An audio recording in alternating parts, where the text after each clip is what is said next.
मूसेवाला का परिचय। सिद्धू मूसेवाला पंजाब के मानसा जिले के मूसा गांव के रहने वाले थे। उनकी मां गांव की सरपंच थी। मूसेवाला इलेक्ट्रिकल इंजीनियर डिग्री लेने के बाद कनाडा शिफ्ट हो गए। यहाँ से उन्होंने अपने कैरियर की शुरुआत की। सिंगर मूसेवाला ने कई हिट गाने दिए। उनका पहला गाना जी वैगन था, जिसे उन्होंने पूरी पढ़ाई होने के बाद कनाडा जाकर रिलीज किया था।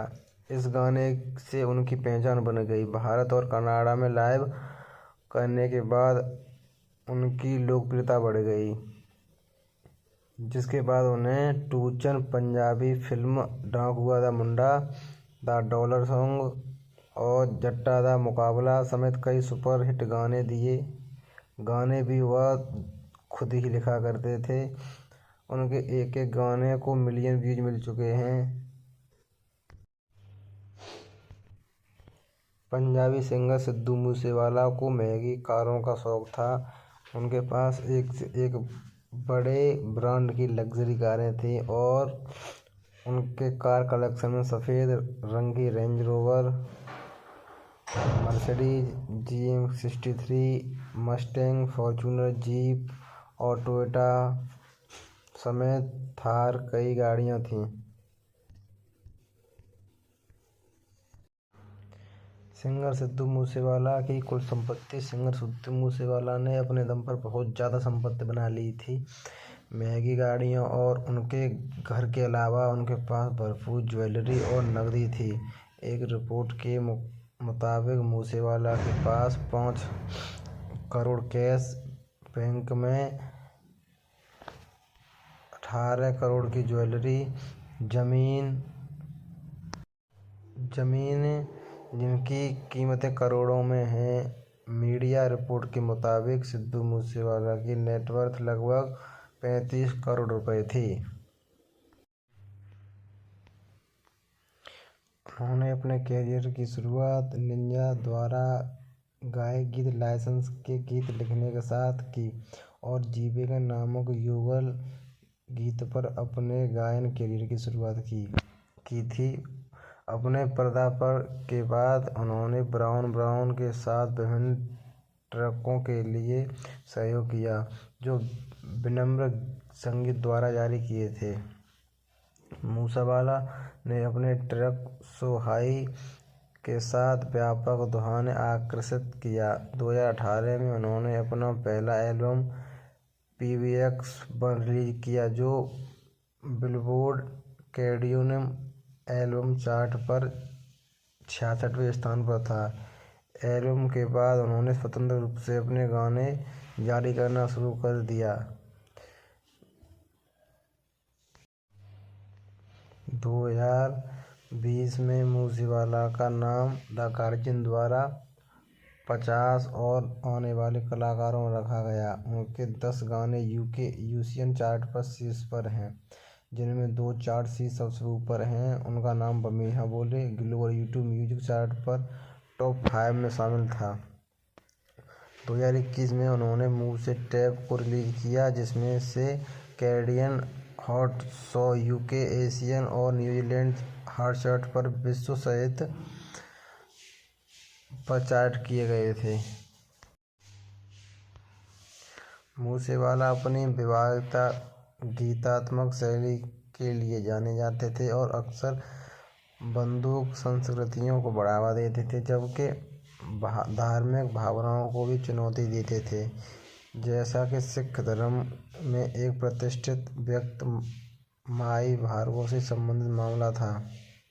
उन्हें बंदूक संस्कृति को बढ़ावा देने और अपने गीतों में भड़काऊ गीतों का उपयोग करने के लिए कानूनी चुनौतियों का सामना करना पड़ता था। 2022 तक उनके खिलाफ 4 आपराधिक मामले चल रहे थे। मूसेवाला भारतीय राष्ट्रीय कांग्रेस के सदस्य थे और मानसा से 2022 पंजाब विधानसभा चुनाव में असफल रहे।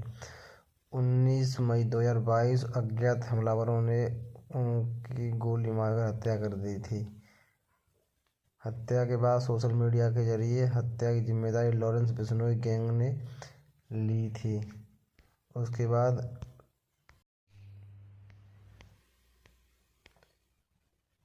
सिद्धू मूसेवाला मशहूर पंजाबी गायक की गोली मारकर हत्या कर दी थी। उनके निधन के बाद मनोरंजन जगत के कई दिग्गज कलाकारों ने सिद्धू मूसेवाला को श्रद्धांजलि दी।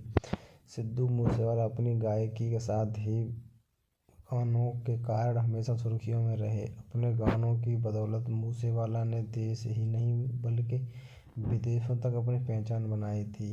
जी वैगन, टूचन, Punjabi film Dakuaan Da Munda, dollar song और जट्टा दा मुकाबला समेत कई गानों को मिलियन व्यूअर्स ने पसंद किया है। अपने सुपरहिट गानों और लिरिक्स की बदौलत मूसेवाला एक बहुत ही शानदार और आलीशान लाइफस्टाइल के मालिक बन गए। वह एक गाने के लिए करोड़ों रुपए फीस लेते थे। उनका कार कलेक्शन बहुत ही लग्जरी रहा। जब वह अपनी महंगी कारों से घूमते हुए स्पॉट हो जाते तो हर कोई उनके लाइफस्टाइल से इम्प्रेशन हो जाता। सिद्धू मूसेवाला तो अब नहीं रहे, लेकिन उनके पीछे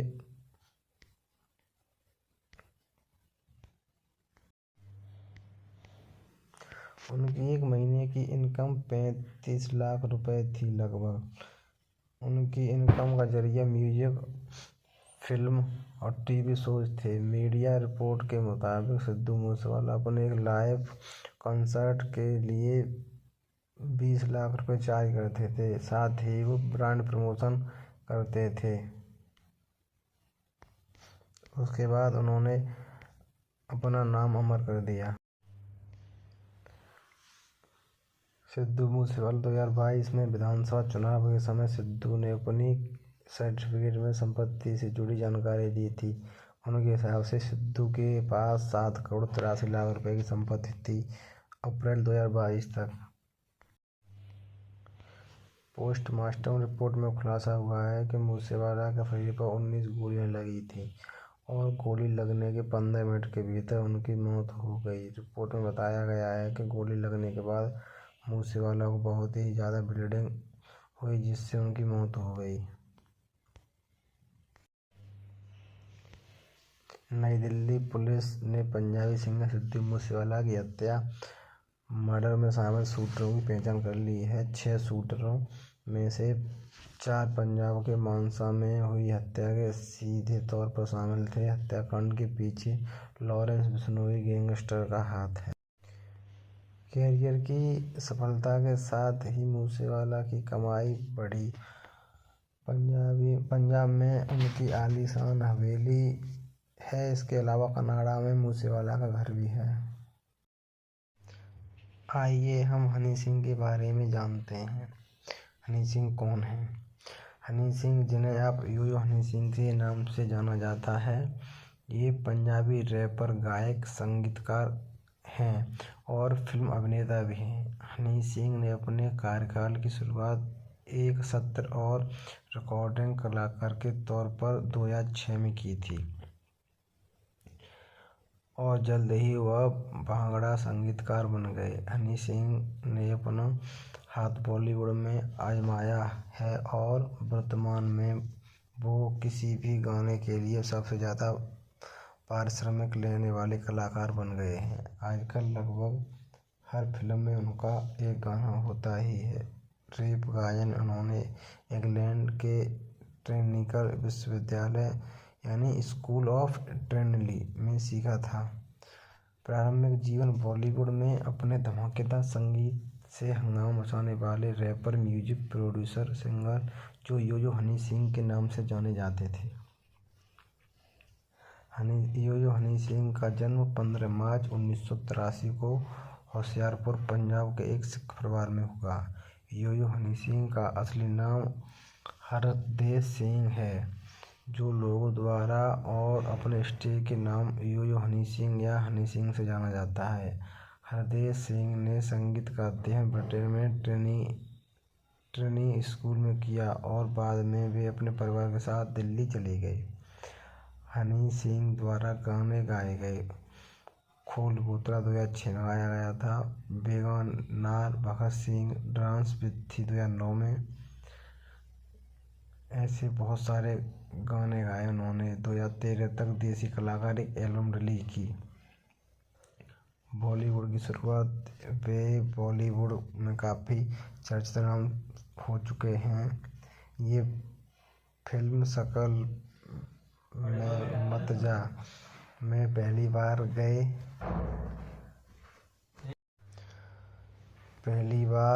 गाए गए गाने डेब्यू सॉन्ग के बाद से नोटिस किए गए। वो आने वाली फिल्म में मस्ताना, जिससे निजामुद्दीन साहब भी हैं, ये गाना गाने के लिए उन्हें 7 मिलियन पे किया गया था, जो कि बॉलीवुड में अब तक किसी गायक को नहीं किया गया। आने वाला सर्वाधिक अमाउंट है। उनका गाया हुआ गाना अंग्रेजी बीट सैफ अली खान की फिल्म कॉकटेल में भी दिखाया गया है। 2013 के अंत में और ज़्यादा साबित हुए और पॉपुलैरिटी तब मिली जब बॉलीवुड की बिग बजट फिल्में, जिन्हें चेन्नई एक्सप्रेस और बॉस के नाम का मौका मिला, उनका लुंगी डांस लोगों की जुबान पर चढ़ गया। उन्होंने फिल्म भूतनाथ रिटर्न्स में भी अमिताभ बच्चन के साथ परफॉर्म किया और गाना गाया। छोटी बजट की फिल्में जैसे मेरे डैड की मारुति, बजाते रहो और फुगली भी गाए गए। उनके गाने काफ़ी पावरफुल हुए। 2014 में अचानक बॉलीवुड से गायब ही हो गए और किसी भी प्रकार का कोई संगीत महीनों तक नहीं दिया। उनके गायब होने को लेकर कई तरह के कयास लगाए जाने लगे, मगर वे ज़्यादातर फेक थे। 2014 में नदारद रहने के बाद 2015 फरवरी में बर्थडे बेस गाने के साथ वापसी की। क्रिकेट के दीवाने हैं ये यो-यो हनी सिंह। हनी सिंह बहुत बड़े क्रिकेटर फैन हैं। 2003 वर्ल्ड कप में जब भारत ने पाक को हराया था, उस दौरान हनी वैगनआर कार में पागल की तरह ड्राइवरी कर जश्न मना रहे थे। अपने कैरियर की शुरुआत दिनों में वे बेली सेंगो और पंजाबी एम्स के भी फैन रहे। वे अमेरिकन एस्ट्रोलॉजर लिंडा मुनमेन के प्रशंसक और भारतीय ज्योतिषी फॉलो करते हैं। उनके अलावा वे फिटनेस फ्रीक भी हैं और रोजाना 2 घंटे वर्कआउट करते हैं।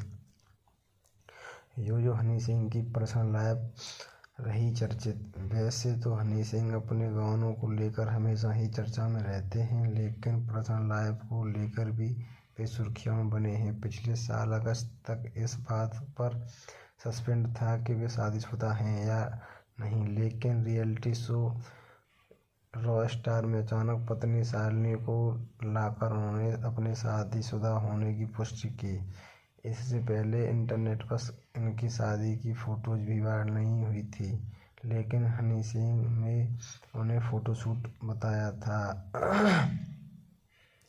इंडिया बाय रॉ स्टार के सेट पर न केवल उन्होंने अपनी शादी की खबर की पुष्टि की, बल्कि यह भी बताया कि शालिनी उनके लिए कितनी खास है। विवाद में रहे हनी सिंह क्यों, आइए जानते हैं। 2012 में दिल्ली सामूहिक बलात्कार मामला के तत्पश्चात उन्होंने एक अश्लील गीत गाया था। स्त्रियों का अपमान हुआ, इस कारण हनी सिंह के खिलाफ रिपोर्ट दर्ज कराई गई थी। मामला उच्च न्यायालय तक पहुंच गया है। इसी प्रकार अक्षय कुमार की बॉस फिल्म में इन्होंने एक पार्टी ऑल नाइट नामक गीत गाया था, जिसमें कुछ अश्लील शब्द बोले गए थे, जो बाद में हटाए नहीं गए। इस कारण हनी सिंह को दिल्ली उच्च न्यायालय तक चक्कर काटना पड़ा। आइए जानते हैं उनकी कुछ रोचक बातें। हनी सिंह को यो स्वैग अपने अफ्रीकन अमेरिकन दोस्तों से मिला है, जिनका अर्थ है अपना अपना होता है, इसीलिए उनका नाम उनको अपनी एक विशेष पहचान दिलाता है, उनका अपना अपना हनी। 2012 में यूट्यूब के टॉप 10 वीडियो में उन्होंने सेकंड स्थान हासिल किए थे। उनका गाना ब्राउन रंग पहले पायदान पर था और हाई स्वेल्स चौथे स्थान पर था। यो ने पंजाबी फिल्मों में भी काम किया है, जैसे मिर्जा और मैं तेरा तू मेरी। 2014 में बॉलीवुड में डेब्यू किया था। उनकी पहली फिल्म द एक्सपोज है। अपनी डेब्यू फिल्म में ही असफल होने के बाद 2015 में मध्य हनी सिंह पंजाबी सिनेमा में लौटकर आए और उन्होंने फिल्म जोरावर की। यो-यो ने दुबई में $10,000 की लागत लगाकर अपने गाने ब्राउन रंग की शूटिंग किया था। 2006 में Honey Singh BCCI world chart में नंबर 1 बने। हनी सिंह का एल्बम इंटरनेशनल विलेजर सभी समय हाईएस्ट ग्रॉसिंग पंजाबी एल्बम बना। सुनील बोहरा की फिल्म मस्ताना के गाने मुझे नींद पिलाए दे सजाना के लिए 70 लाख रुपए लिए गए थे। तभी से वे बॉलीवुड इतिहास के सबसे महंगे सिंगर बन गए। आज तक किसी बॉलीवुड आर्टिस्ट को गाने गाने के लिए इतनी रकम नहीं दी गई जो कि हनी सिंह ने। करण औजला की जवानी के बारे में हम इस लेख में हम आपको करण औजला के जुड़े हुए सभी प्रकार की जानकारियाँ उपलब्ध कराएंगे। इस लेख को लिखने के लिए हमने कई बार प्रयत्न किए हैं, औजला के बारे में बहुत रिसर्च किया है। मुझे उम्मीद है कि आपको यह लेख जरूर पसंद आएगा। आइए जानते हैं करण औजला कौन है। करण औजला पंजाबी संगीत इंडस्ट्री से जुड़े हुए एक पंजाबी गायक और संगीतकार हैं। उनका जन्म 18 जनवरी 1997 को एक सिख परिवार में हुआ था और उनका जन्म स्थान गांव घोराला, लुधियाना, पंजाब, भारत में है। उनकी ऊंचाई 5 फीट 9 इंच है। उनके पिता का नाम बलविंदर सिंह और माता का नाम राजिंदर कौर है। करण औजला की 2 बहनें हैं जो कनाडा में रहती हैं। करण औजला का असली नाम जसकरण सिंह औजला है। वास्तविक नाम करण औजला है। उपनाम करण से जाने जाते हैं। इनका पेशा है पंजाबी गायक और गीतकार। प्रसिद्ध गीत इनके डोंट वरी। विवाह हुआ नहीं है अभी। उम्र 25 साल 2022 तक है। वजन लगभग 85 kg। गहरे भूरे रंग के हैं। जात जत्तो धर्म सिख भारतीय हैं। एक कार दुर्घटना के कारण पिता की मृत्यु हो गई थी और वह तब 9 वर्ष के थे। बाद में करण अपनी बहनों के साथ कनाडा चले गए। करण के पिता सहकारी समिति में काम करते थे और उन्हें लेखन का शौक भी था। उनके बाद उन्होंने लिखना शुरू किया। कक्षा 9 में पढ़ते समय करण औजला एक विवाह समारोह में जस्सी गिल से मिले और उन्हें रेंज गाने के बोल लिरिक्स पेश किए। जस्सी ने गाना गाया और यह हिट हो गया। उन्होंने अपनी हाई स्कूल की पढ़ाई बॉर्न बेबी में किया और ब्रिटिश कोलंबिया में सूरे में लॉन्गशोरमैन के रूप में पार्ट टाइम काम भी किया। 2014 में मैकबेलपाल के साथ पहला गीत सेलफोन किया था, लेकिन यह गाना ज़्यादा नहीं चल पाया। कुछ वर्षों के बाद वह दीप झांडू और एली मंगत से मिले। उनके साथ टोरंटो स्टूडियो में काम करना शुरू किया। 2019 में करण औजला ने अपनी गर्लफ्रेंड पलक से शादी कर ली। करण ने अपनी छाती पर अपनी मां के नाम का टैटू बनवाया है और अपने हाथों पर भी पिता का टैटू बनवाया है और बाद में उन्होंने अपने बाएं हाथ पर स्वतंत्रता सेनानियों भगत सिंह और उधम सिंह का टैटू बनवाए हैं। एक इंटरव्यू में उन्होंने अमेरिकन रैपर 50 सेंट और कनाडाई रैपर ड्रेक के साथ काम भी करने की इच्छा व्यक्त किया है। 2020 में करण औजला ने दिलजीत दोसांझ के गोट एल्बम में सबसे पहले बड़ी हिट लिखी और एक बड़ी कामयाबी मिली। करण औजला की प्रतिद्वंद्विता है सिद्धू मूसेवाला। दोनों अपने अपने गीतों के माध्यम से एक दूसरे को जवाब देते रहते हैं। हिंसा और बढ़ावा देने वाले गीत गाने के लिए दोनों गायकों की आलोचना की गई है। दोनों गायकों के बीच विवाद तब शुरू हुआ जब औजला ने प्रबंधन ने सिद्धू के गाने लीक कर दिए और उन पर हमला करने की धमकी भी दी। बाद में इस घटना के बाद करण औजला ने ड्रग्स लेटर जारी किया। उसके बाद मूसेवाला ने वार्निंग शॉट किया। नवंबर 2019 में औजला पर भारत के चंडीगढ़ पहुंचे तब यातायात नियमों का उल्लंघन करने के लिए जांच की गई थी और उस 5 यातायात उल्लंघन के लिए जुर्माना लगाया गया था। फरवरी 2020 में चंडीगढ़ पुलिस ने उन्हें डीवीओ कॉलेज चंडीगढ़ में अपने संगीत कार्यक्रम के दौरान हिंसा, बंदूक या ड्रग्स को बढ़ावा देने के लिए किसी भी गाने को नहीं सलाह दी। करण की हाइट 5 फुट 9 इंच है, जैसा कि मैंने आपको पहले बताया है। उन्होंने ग्रेजुएशन के बाद गाना शुरू किया। उनका वजन लगभग 85 किलोग्राम है और वह 2022 में 25 साल के हो चुके हैं। करण औजला पंजाबी संगीत इंडस्ट्री के एक भारतीय गायक हैं। उनके शरीर का माप लगभग 42-32 इंच है। करण औजला परिवार।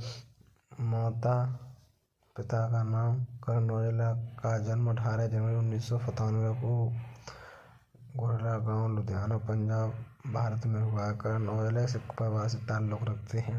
उनके पिता बलविंदर सिंह औजला मृत, उनकी माता राजेंद्र कौर औजला।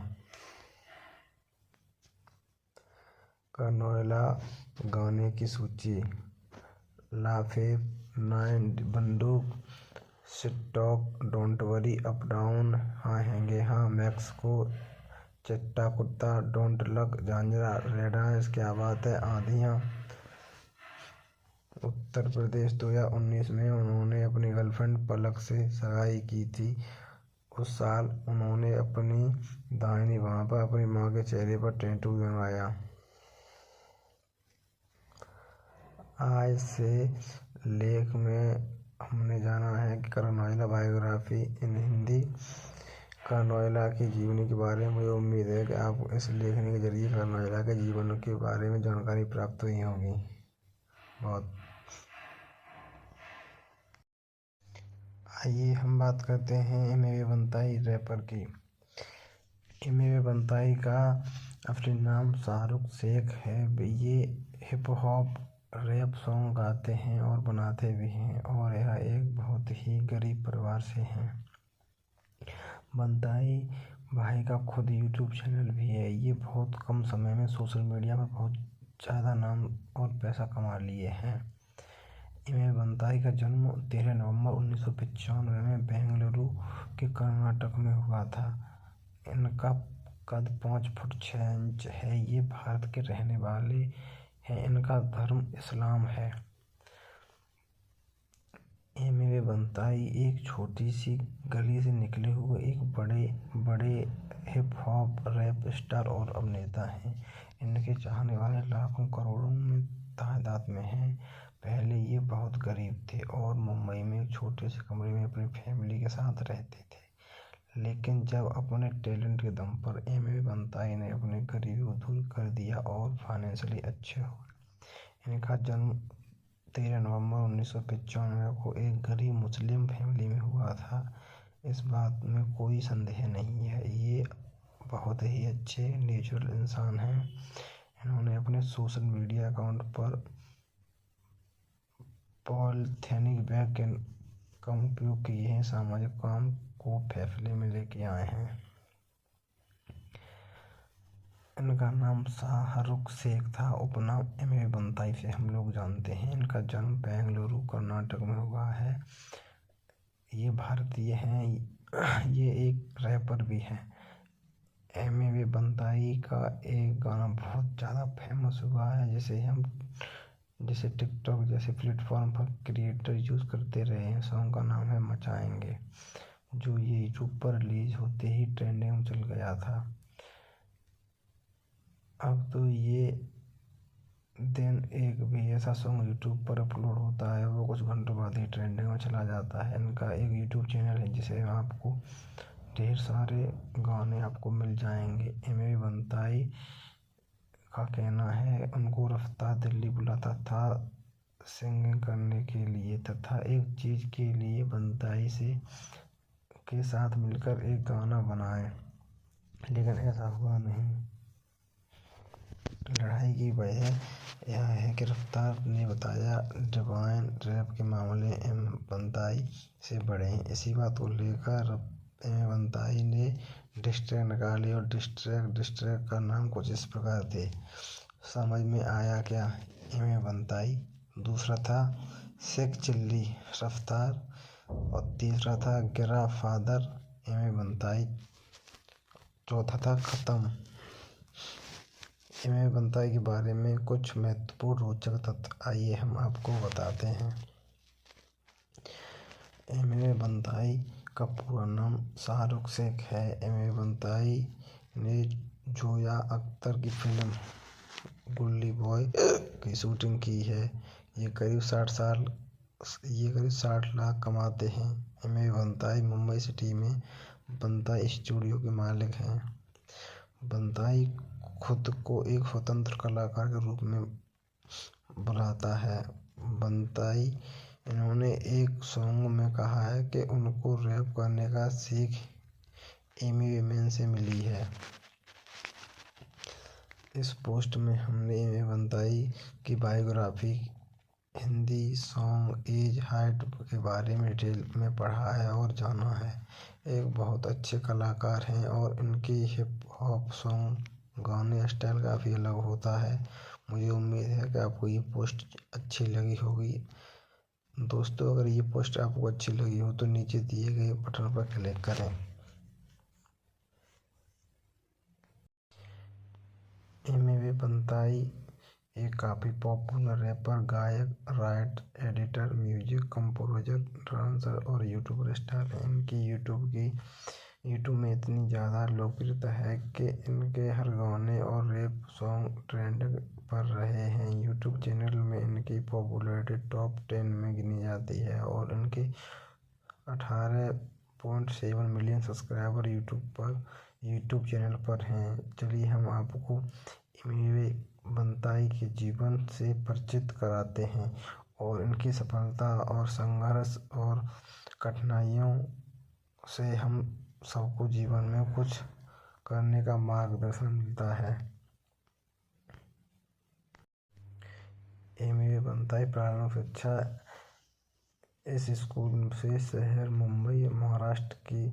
एमी के पिता हमेशा से ही डॉक्टर बनने के लिए प्रेरित करते थे, लेकिन 11वीं कक्षा में आने वाले एमी को रैप लिखना और गाना पसंद आने लगा। कक्षा 10 तक उन्हें पढ़ाई करना काफ़ी पसंद था और अच्छा ट्रेंडर्स लिखते थे। उन्होंने अपनी शिक्षा 11 तक की ही, बाद में 12 की शिक्षा सिर्फ कर ली। उसके बाद उन्होंने पढ़ाई छोड़कर इसी कारण 12वीं कक्षा में फेल हो गए। उन्होंने अपने आप को रैप सॉन्ग में काफ़ी अच्छे से ट्रेंड किया, अपना कैरियर रैप सॉन्ग गाने और लिखने में लगा दिया। एमी को अपने कैरियर की शुरुआत 2013 में किया था। उनके दोस्त तो उनके फैन बन चुके थे। अपने फ्रेंड के कहने पर उन्होंने पहला गाना खुद लिखा, गाया और एडिट करके रिलीज किया। उनका पहला सॉन्ग गिल लॉक था, जो इतना पॉपुलर नहीं हुआ, फिर भी उन्होंने अपनी पहली सीढ़ी चढ़ ली। इसके बाद एमी इंग्लिश रैप बनाने लगे। बाद में कई संघर्षों के बाद उन्होंने अपना दूसरा एल्बम साल 2014 में बंताई नाम से रिलीज किया और वह एल्बम हिंदी में रैप किया। इनका यह म्यूजिक एल्बम यूट्यूब चैनल पर हिट रहा और इसके बाद म्यूजिक एल्बम को 2 मिलियन के ऊपर व्यूज मिले। इसके बाद उन्होंने कई सारे रैप बनाए जो सफल भी काफ़ी रहीं, लेकिन उनकी संघर्ष अभी जारी थी। उन्हें अपने एक पहचान की अभी ज़रूरत थी। साल 2016 में उनके रैप वीडियोस के योगदान के लिए उन्हें रेडियो टीवी फ्रीडम अवार्ड मिला। साल 2019 में बॉलीवुड की सबसे अच्छी मूवी गिल्ली बॉय में गाने का अवसर मिला। फिल्म के निर्देशक जोया अख्तर ने दिया। इस फिल्म में इनके गाने और रैप ने तो संगीत की दुनिया को बदल दिया। इस फिल्म के गाने और रैप इतने सुपर डुपर हिट हुए कि आखिरकार एमिली को अपनी पहचान मिल गई और इनके बाद इनके आए सारे गाने रैप ट्रेंडिंग पर रहने लगे। आज अगर एमिली अपने पिता के बनाए कदम पर चलकर डॉक्टर ही बन जाते तो अपनी पहचान नहीं बना पाते। एमिली ने अपने सपनों का पीछा किया और अपने इंडस्ट्री में एक जगह बनाई। गिल्ली बॉय के हिप हॉप गाने 2019 के सारे म्यूजिक चार्ट पर पचड़ा और नंबर 1 ट्रेंड कर रहे हैं। गिल्ली बॉय की सफलता के बाद उन्होंने सोशल मीडिया प्लेटफॉर्म पर कदम रखा और अपनी यूट्यूब चैनल लॉन्च किया। आज यूट्यूब पर उनकी हर वीडियो ट्रेंडिंग चल रही है।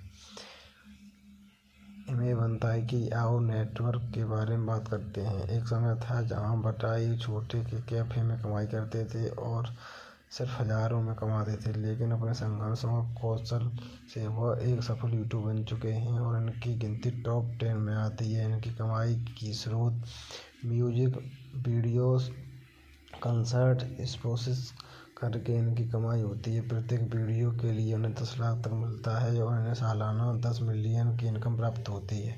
हमें आशा है कि आपको हमारी दी हुई जानकारी पसंद आई ही होगी। आइए हम आपके लिए कुछ और नया करते हैं। निंजा गायक अमित भल्ला, जिन्हें हम उनके स्टेज का नाम निंजा से जानते हैं, एक पंजाबी गायक, गीतकार और अभिनेता हैं। वह पंजाबी गीत ठोकदा रहा मुंडा गाने के बाद सुर्खियों में आए हैं। निंजा का जन्म 6 मार्च बुधवार 1991 को हुआ था। यह अभी 29 साल की उम्र के हैं। लगभग 2021 तक ढोलेवाला चौक, लुधियाना, पंजाब में हुआ था। इनकी राशि मीन है। बचपन में निंजा को पढ़ाई में रुचि नहीं थी।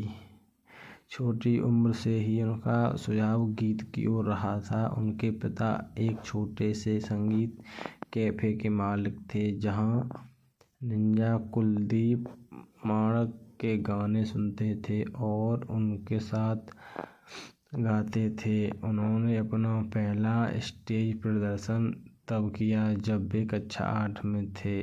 उनकी आवाज़ सुनकर उनके दोस्त और शिक्षकों ने उन्हें इंटर स्कूल प्रतियोगिता में भाग लेने के लिए प्रेरित किया। स्कूल में रहते हुए निंजा ने अपने गायन के लिए कई पुरस्कार जीते। अपनी स्कूली शिक्षा पूरी करने के बाद निंजा ने बीकॉम करने के लिए लुधियाना के आर्य स्कूल में दाखिला लिया। हालांकि वित्तीय अस्थिरता के कारण इन्होंने कोर्स बंद कर दिया। बाद में उन्होंने उसी कॉलेज में BA स्नातक की उपाधि प्राप्त की। जब उन्होंने दोस्तों और शिक्षकों ने उनकी फीस के लिए पैसे का योगदान दिया। निंजा एक सिख खत्री परिवार से हैं। उनके माता पिता के बारे में ज़्यादा जानकारी नहीं है। निंजा का एक छोटा भाई सुमित भल्ला है, वह विवाहित हैं। उनकी पत्नी के बारे में ज़्यादा जानकारी नहीं मिली है। निंजा ने अपने संगीत कैरियर की शुरुआत 2014 में पंजाबी गीत एडमांड का टोला से की थी। गाना एक बड़ी विफलता थी।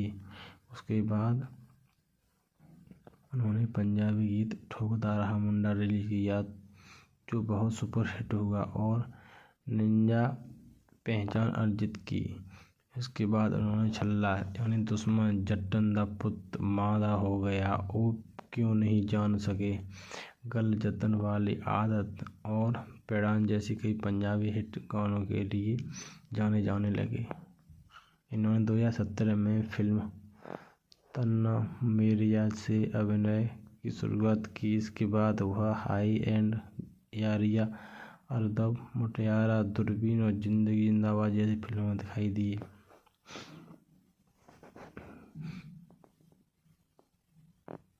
अभिनय और गायन के अलावा यह पंजाबी सिंगिंग रियलिटी शो आवाज़ पंजाब दी जज के रूप में भी दिखाई दिए।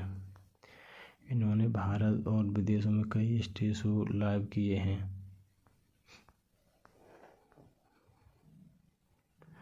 ओह क्यों नहीं जान सके 2018 गीत के लिए सर्वश्रेष्ठ नए युग के गायक के लिए पीटीसी पंजाब संगीत पुरस्कार। हवा दे बहा के 2018 गीत सर्वश्रेष्ठ पार गायक पार्टीसी पंजाबी फिल्म पुरस्कार मिल चुका है। उन्हें खाना मक्के की रोटी सरसों साग बहुत अच्छा लगता है। उनके शौक में नृत्य और यात्रा शामिल है। उनके कॉलेज के दिनों में उन्होंने टीम लीडर के रूप में वोडाफोन में असंकालिक नौकरी की और रुपए कमाते थे। उन्हें 2500 रुपये प्रति माह मिलते थे। निंजा ने अपना पहला गाना रिलीज करने के लिए कई ऑडियो कंपनी में संपर्क किया था, लेकिन कंपनी ने मोटी रकम मांगी। यह तब था जब निंजा अपना गाना खुद लॉन्च करने का फैसला किया था। उन्होंने उस समय अपना बजट सीमित रखा था। सिंगिंग के कैरियर बनाने से पहले निंजा का वजन 130 किलो था। अतिरिक्त वजन कम करने और आकार में आने में उन्हें लगभग 2.5 साल लगा। निंजा ने एक साक्षात्कार के दौरान साझा किया कि वह स्वभाव में बहुत आक्रामक था और इस व्यवहार को बदलना चाहता था। निंजा अगलगोल, दिलरुतबा, गड्डोल, गगार, घराहा, बिच्छू, चिमटा जैसे पारिवारिक संगीत वाद्य यंत्र बजाने में अच्छे हैं। शुरू में उनके माता पिता एक गायक के रूप में हैं। अपना कैरियर बनाने के लिए उनके फैसले में के खिलाफ थे। निंजा ने झलक पत्र का मुख्य पृष्ठ पर छापा मारा था। वह एक फिटनेस उत्साही और नियमित रूप से जिम जाते हैं। निंजा एक उत्साही कुत्ता प्रेमी भी हैं और उनके पास एक पालतू कुत्ता भी है, हस्की। उन्होंने अपने दाहिने हाथ पर अलगोजा बजाने वाले कलाकार की स्याही लगवाई है। बाद में निंजा ने खुलासा किया कि कलाकार उनके गुरु पाली खादिम जी हैं। उन्होंने उसे अलगोजा सिखाया था।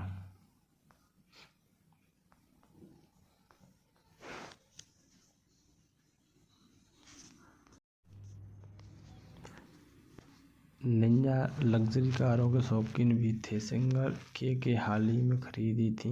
ये महंगी कारें थीं। दिवंगत सिंगर के को लग्जरी कारों का शौक था। वह सिंगर ने इसी साल शुरुआती दिनों में 1 करोड़ से भी अधिक कीमती लग्जरी कारें खरीदी। जब वह कार डिलीवरी ले रहे थे उस वक्त उनकी पत्नी उनके साथ में थी। मशहूर सिंगर निंजा एक कंसर्ट के दौरान स्टेज पर परफॉर्मेंस कर रहे थे। उनकी अचानक से तबीयत खराब हो गई, जिसके बाद अस्पताल में ले जाया गया और 10 महीने तक वेंटिलेटर तथा हॉस्पिटल में रहे। दिव्यांगता गायक और अपनी बहुमुखी पसंदी गीतों के लिए लोकप्रिय थे और उन्हें शायद इसीलिए आश्चर्य की बात है कि उनका लगभग हर गीत ब्लॉक कवर बन जाता है। लग्जरी गाड़ियों के शौकीन वर्तमान में ऑडी RS5 से चलते हैं। उनका यह परफेक्ट भी था। गायक ने जनवरी में smoking material tempo rent paint scheme में अपनी नई गाड़ी Audi RS5 sportback driver ली थी, जिन्होंने इंस्टाग्राम पर शेयर किया था। तस्वीर में नई कार की ड्राइवरी लेने वाले गायक के साथ उनकी पत्नी भी शामिल थी। ऑडी RS5 की रफ्तार मात्र 3.9 सेकंड में 100 किलोमीटर घंटे की रफ्तार लेती है। इनकी इलेक्ट्रॉनिक रूप से लिमिटेड स्पीड 250 किलोमीटर प्रति घंटा होती है। सैमसंग में इनका मुकाबला BMW आदि गाड़ियों से किया गया है। निंजा के पिता का लुधियाना में एक छोटा सा म्यूजिक कैफे था, जहां निंजा बचपन में बैठकर कुलदीप माणक के गाने सुनते थे। उन्होंने बहुत ही कम उम्र में संगीत में एक बड़ी रुचि विकसित की थी। जब निंजा 8वीं कक्षा में था, उन्होंने अपने स्कूल समारोह के दौरान उनका पहला स्टेज प्रदर्शन हुआ था। उनके शिक्षक और उनके सहपाठियों सहित हर कोई उनकी आवाज़ से इतना प्रभावित हुआ कि उन्होंने स्कूल गायन प्रतियोगिता में भाग लेने के लिए प्रेरित किया। निंजा अपने स्कूल के दिनों में गाने के लिए कई पुरस्कार जीते। निंजा पढ़ाई में अच्छी थी और पढ़ाई पूरी करने के बाद उन्होंने बीकॉम कोर्स में कदम उठाए। हालांकि उन्हें अपनी डिग्री के बीच ही छोड़ दिया क्योंकि वह अपने कॉलेज के लाइसेंस का भुगतान नहीं कर पाए। बाद में उनके दोस्तों और शिक्षकों ने उनके कॉलेज में लाइसेंस में योगदान दिया, उन्हें स्नातक स्तर की पढ़ाई करने में मदद की। निंजा 2014 में माण का टोला गीत के साथ अपने गायन की शुरुआत की। उनका सफल गाना ठोकदा रहा के साथ आई मूवी, जिन्होंने कई लोकप्रिय पंजाबी गाने गाए हैं जिनमें छल्ला दुश्मन, जट्टन दा लगा हुआ, ओ क्यों नहीं जान सके, गलत जतन, आदत, पिड़ाउन वाले जाट शामिल हैं। 2017 में इन्होंने पंजाबी फिल्म चन्ना मेरेया अभिनय करके अपनी अभिनय शुरुआत की थी। इसके बाद वो पंजाबी फिल्मों में हाई एंड यारिया, दुर्बे, जिंदगी जिंदाबाद में दिखाई दिए। उन्होंने भारत और विदेश में कई लाइव प्रदर्शन किए हैं। आइए हम दिलजीत दोसांझ के बारे में जानते हैं। पंजाब का पंगवाला मुंडा दिलजीत दोसांझ, जो अपने गानों पर पूरी दुनिया को झुमा देते हैं। जिनके गायक के दीवाने सिर्फ पंजाबी ही नहीं बल्कि पूरे विश्व में हैं। दिलजीत के गाने हर किसी की जुबान पर हैं और इतना ही नहीं, उनके गानों के बिना कोई भी पार्टी अधूरी सी लगती है। 35 वर्ष के दिलजीत का जन्म 6 जनवरी 1984 को जालंधर में हुआ, लेकिन उनका निवास स्थान लुधियाना है। दिलजीत के पिता का नाम बलबीर सिंह है, जो कि एक बस चालक हैं, और उनकी माता का नाम सुखविंदर कौर है, और उनके 2 भाई बहन भी हैं, जिनमें से भाई का नाम मन सिंह है। दिलजीत ने अपने पब्लिक स्कूल की पढ़ाई लुधियाना के श्री गुरु हरिकृष्ण पब्लिक स्कूल से की है, तो वे वहीं उन्होंने अपना कॉलेज अल-मनार से पूरा किया। दिलजीत ने पंजाब में गाना शुरू किया था और आयु पूरे विश्व में जाने जाते हैं।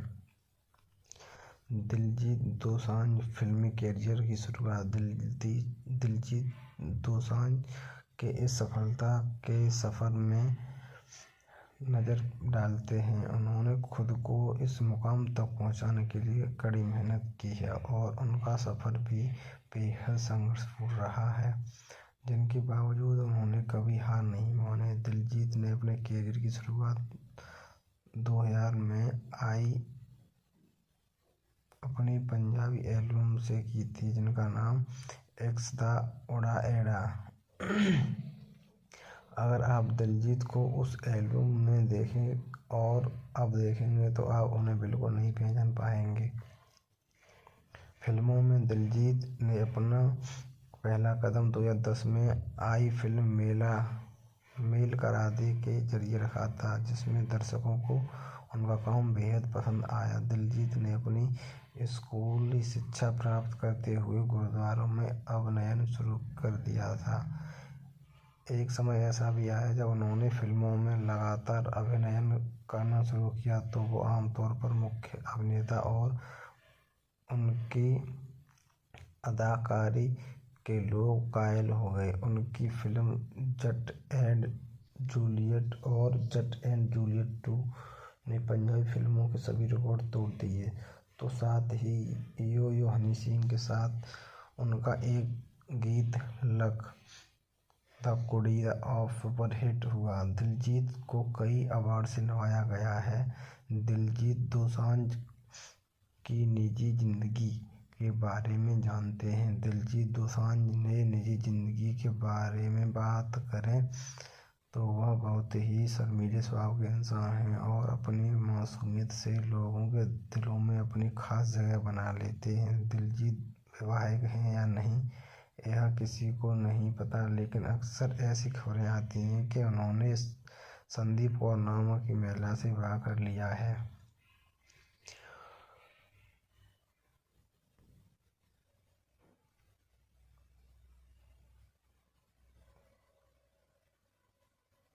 जो कि इस समय अमेरिका में हैं। वह अपने काम को पूरी शिद्दत से करते हैं। उन्होंने पंजाब में कोका कोला और फ्लिपकार्ट कनेक्ट जैसे ब्रांडों को भी अपना समर्थन दिया है। दिलजीत, जो बात सबसे ज़्यादा लोगों को प्रभावित करती है वह है कि उनके अंग्रेजी भाषा कमज़ोर है, लेकिन उन्होंने कभी भी इसे अपनी कमज़ोरी नहीं बनने दिया, बल्कि उसे सबके सामने इस बात का स्वीकार किया है। दिलजीत दोसांझ ने पसंद नापसंद की बातें करें तो खाने में उन्हें पंजाबी खाना और ख़ासकर घर का खाना बहुत पसंद है। वह अक्सर बाहर का खाना कम ही खाते हुए नजर आते हैं। वह बॉलीवुड अभिनेत्री करीना कपूर, कैटरीना कैफ के बहुत बड़े फैन हैं और उनके लिए सबसे खास पल थे जब उन्हें करीना के साथ फिल्म उड़ता पंजाब में काम करने का मौका। दिलजीत को गाने सुनकर और डांस करने भी बहुत पसंद है और वह डांस करने का कोई भी मौका नहीं छोड़ते। दिलजीत के इस पूरे सफ़र के दौरान उनका नाम किसी भी महिला के साथ नहीं जोड़ा गया, लेकिन सूत्रों की माने तो उन्होंने बिना किसी को बताए संदीप कौर नामक की महिला से विवाह कर लिया। वह बहुत ही सुलझे हुए इंसान हैं और विवादों से दूरी बनाए रखते हैं। बहुत जल्द ही उनके कुछ ही सुपरहिट गाने सुनने को मिलेंगे।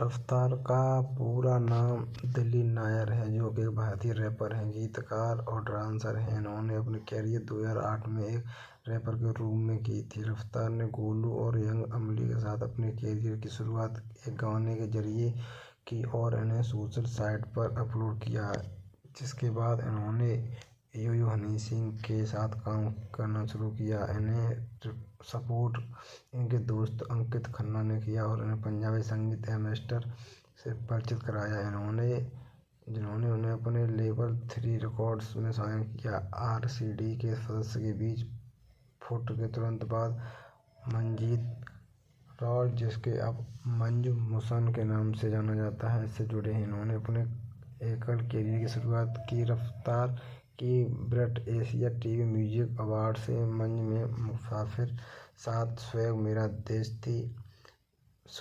देसी के लिए बेस्ट अर्बन सिंगल का पुरस्कार जीता। 2019 में reality show MTV hustle dance India dance radio जज किया गया।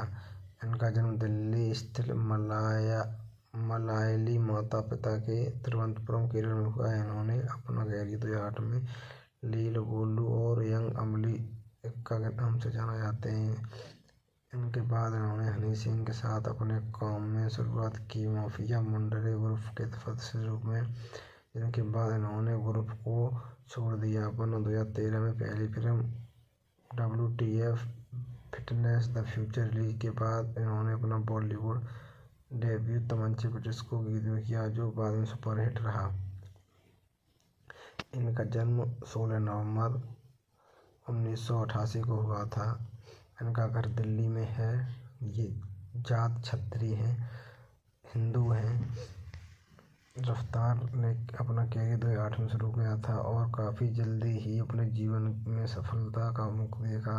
बाद मौज मुश्क के साथ 2013 में अपने गीत स्वैग मेरा देसी को रिलीज करने के बाद सभी इन्हें लोगों ने ज़्यादा गाना और बाद में अपने गीत पर ये करके दिखाओ की लाइन यो हनी सिंह के लिए एक डराने वाली बात थी। यो हनी सिंह की गीत पार्टी विद द भूतनाथ में अब ये करके दिखाओ का इस्तेमाल पहले ही किया गया था। इसके कारण मीडिया में दो रैपरों के बीच विवाद पैदा हो गया। स्वैग मेरा देसी 2014 में ब्रिट एशिया टीवी म्यूजिक अवार्ड्स में सर्वश्रेष्ठ अर्बन गीत बना। 2017 में बंगाली संगीत उद्योग में फिल्म के माध्यम से इन्होंने अपनी पहली शुरुआत की, जिसके गायक विशाल दलानी और इन्होंने जेम्स ब्राउन के एक गीत निर्माण और रैप भी विज्ञापन किए।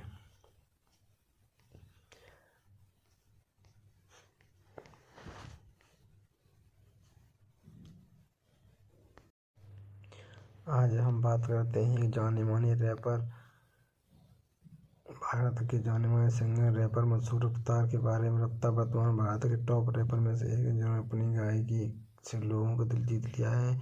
इसलिए आज हम रफ्तार से जुड़ी सभी जानकारी लाए हैं, जिसके लिए रफ्तार की उम्र, पत्नी, संपत्ति, कैरियर के बारे में जानेंगे। मशहूर रैपर असली नाम दिलीप नायर है, जो भारतीय रैपर हैं सर्वश्रेष्ठ रैपर एक हैं। इनका जन्म 16 दिसंबर 1988 को केरल में हुआ था।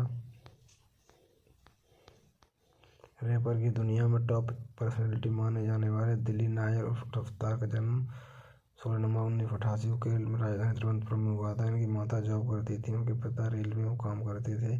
बचपन में ही रफ्तार की सिंगिंग और डांसिंग की दिलचस्पी थी, जिसके चलते उनके माता पिता ने रफ्तार को आगे बढ़ने में काफ़ी सपोर्ट किया। बचपन में जो रफ्तार माता पिता से मांगते हैं, तब उनके पिता उनकी मांग को पूरा करते थे। रफ्तार का जन्म एक मॉडल क्लास फैमिली में हुआ था। हालांकि रफ्तार को यह पता नहीं था, लेकिन समय के साथ उन्होंने अपने परिवार के हालातों को समझा, दुख बहुत करने का कठिन ठान लिया।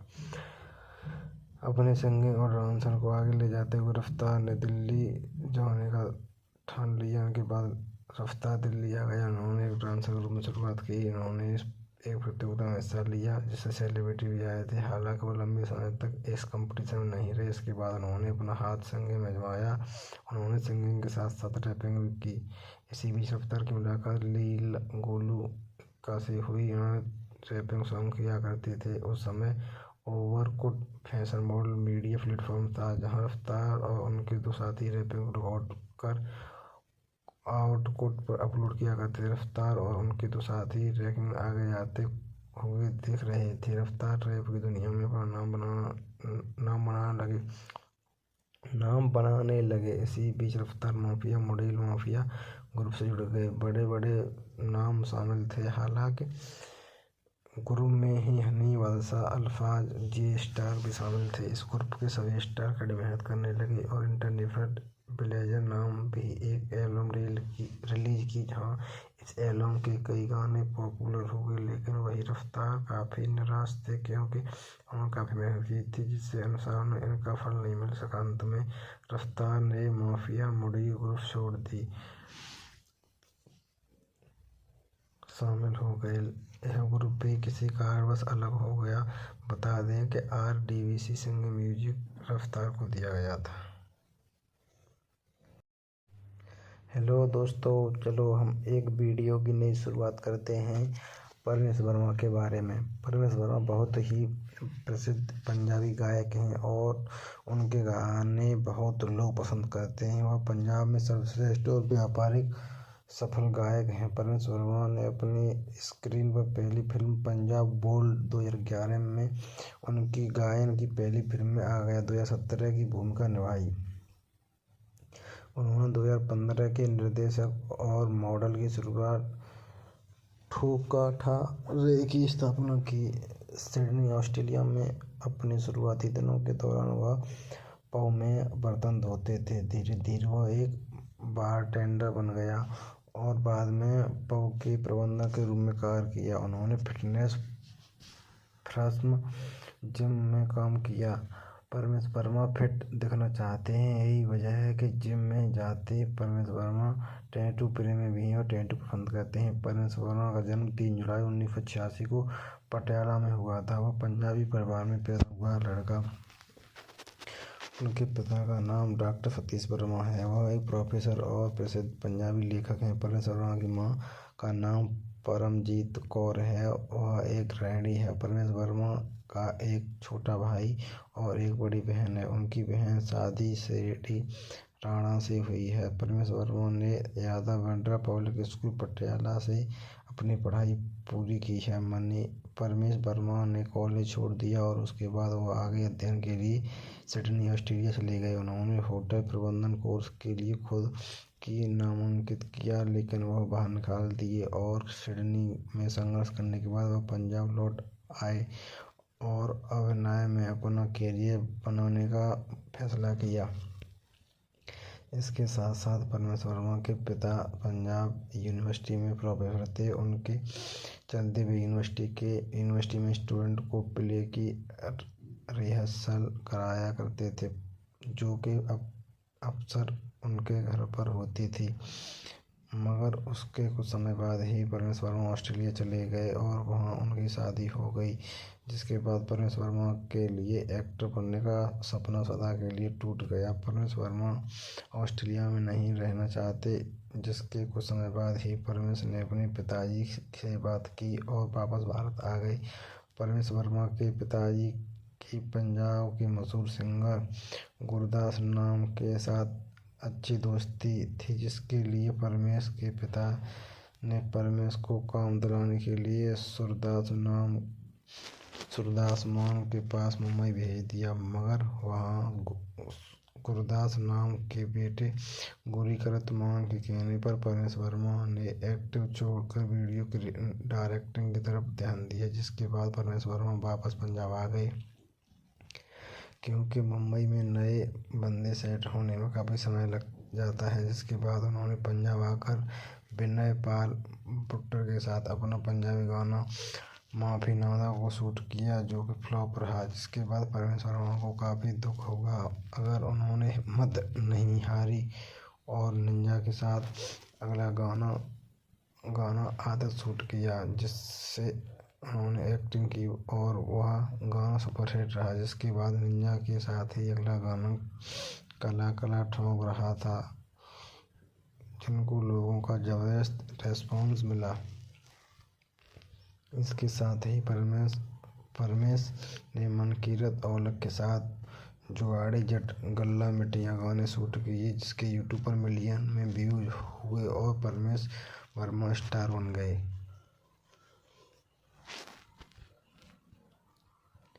उनके बारे में मीडिया में एक हलचल हो रही थी कि वह गीत की कहानियाँ चोरी करते हैं और इसे फिर पंजाबी संगीत उद्योग में इस्तेमाल करते हैं। गगनबानी टीवी ने एक साथ 2 वीडियो प्रसारित किए। एक वीडियो वह था जिसकी नकल परमेश वर्मा ने की थी, दूसरा वीडियो परमेश वर्मा का था, जो नकल वाला वीडियो चैनल था परमेश वर्मा एक्सपोर्ट शीर्षक में दोनों वीडियो के साथ चलाया गया था। निजी जिंदगी परमेश वर्मा की परमेश वर्मा निजी रोज जिम जाते हैं। वे व्यवस्थित समय से ही अपने लिए कुछ समय निकाल लेते हैं। उन्हें अपना शरीर बॉलीवुड के अभिनेता विन डीजल की तरह बनाना है, जो बहुत कुछ सीखना चाहते हैं। परमेश वर्मा ने अपने एक इंटरव्यू में बताया है कि उन्हें बचपन से पढ़ना पसंद नहीं था और उन्होंने कॉलेज पढ़ाई करते हुए पढ़ाई आधी छोड़ दी। वे होटल मैनेजमेंट की पढ़ाई कर रहे थे। परमेश वर्मा के गाने आ ले चक में आ गया, परमेश वर्मा की पूरी जीवनी और परमेश वर्मा की पूरी जानकारी का वर्णन किया गया है। इस गाने में परमेश वर्मा का सही रूप दिखाया गया है। परमेश वर्मा ने कभी सिडनी ऑस्ट्रेलिया में जब एक पब के नीचे स्तर पर काम किया और पढ़ाई के दम पर उन्होंने ब्रांड ट्रेंडर्स के बाद में उसी पब के मैनेजर के रूप में काम किया। परमेश वर्मा मशहूर गायक रैपर भूमिया के बहुत बड़े फैन और परमेश वर्मा अपनी अगली फिल्म के भूमिया के साथ काम करना पसंद करेंगे। परमेश वर्मा के पिता डॉक्टर सतीश वर्मा एक लेखक हैं और परमेश वर्मा की पहली फिल्म बोलदा की स्क्रिप्ट भी परमेश वर्मा के पिता ने ही लिखी थी। परमेश वर्मा के गाने आले चक में आ गया परमेश वर्मा की पूरी कहानी बताई है। उस गाने में परमेश वर्मा का जीवन के संघर्ष दिखाए गए हैं। विवाद में रहे परमेश वर्मा, उनके बारे में मीडिया में एक हलचल हो रही थी कि वह गीतों की कहानियाँ चोरी करते हैं और इसे पंजाबी गीत उद्योग में इस्तेमाल करते हैं, जब गाने टीवी एक साथ दो वीडियो प्रसारित किए। एक वीडियो वह था जिसकी नकल परेश वर्मा ने की थी, दूसरा वीडियो परेश वर्मा का था जो नकल वाला वीडियो चैनल था। परेश वर्मा एक्सपोर्ट शीर्षकों में वीडियो को एक साथ चलाया करते थे। परेश वर्मा पंजाबी म्यूजिक और फिल्म इंडस्ट्री की बात की जाए तो परेश वर्मा को कैसे भुलाया जा सकता है। अपने वियर लुक के कारण सुर्खियों में आए परेश वर्मा को आज पंजाबी इंडस्ट्री में एक मॉडल, एक्टर और फेमस सिंगर के तौर पर जाना जाता है और खासकर युवाओं में परेश वर्मा का अलग ही क्रेज देखने को मिला है। परेश वर्मा अपने कैरियर की शुरुआत आज से कई साल पहले वीडियो डायरेक्टर के तौर पर थे, लेकिन आज पंजाब एक गाने जाने माने सेलिब्रिटी हैं। परेश वर्मा पिछले कई सालों से मॉडलिंग, एक्टिंग और सिंगिंग कैरियर से जुड़े हैं, लेकिन पिछले कुछ 3 सालों के कैरियर में इन्होंने काफ़ी ज़्यादा नाम और शोहरत हासिल की है। कभी करने वाले परेश वर्मा आज काफ़ी महंगे सिंगर और एक्टर हैं। यही कारण है कि वह आज अच्छी खासी कमाई कर लेते हैं। परेश वर्मा की नेटवर्थ 2021 तक खबरों के मुताबिक 30 वर्षीय फेमस पंजाबी एक्टर परेश वर्मा आज करीब 1 से $1.5 मिलियन यानी 8 करोड़ रुपए की संपत्ति के मालिक हैं और वह एक म्यूजिक वीडियो के लिए 10 लाख रुपए, लाइव सिंगिंग कॉन्सर्ट के लिए 15 लाख प्रति घंटा और एक फिल्म के लिए औसत 35 लाख जारी करते हैं।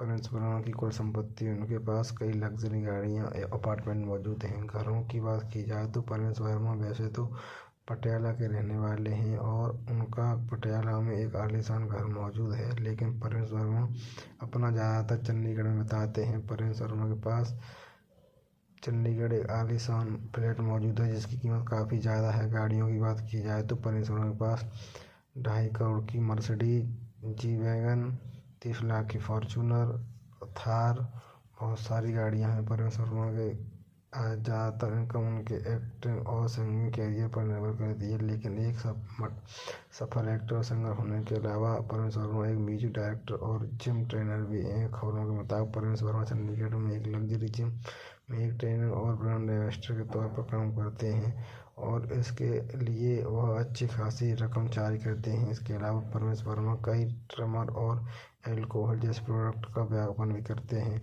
कई खबरों के मुताबिक परेश वर्मा के कई लोकल बिजनेस भी हैं, जैसे रेस्टोरेंट और पॉलिटिकल फार्म हाउस भी शामिल हैं। बस यही कुछ मुख्य स्रोत हैं। परेश वर्मा सालाना 40 से 50 लाख की कमाई कर लेते हैं।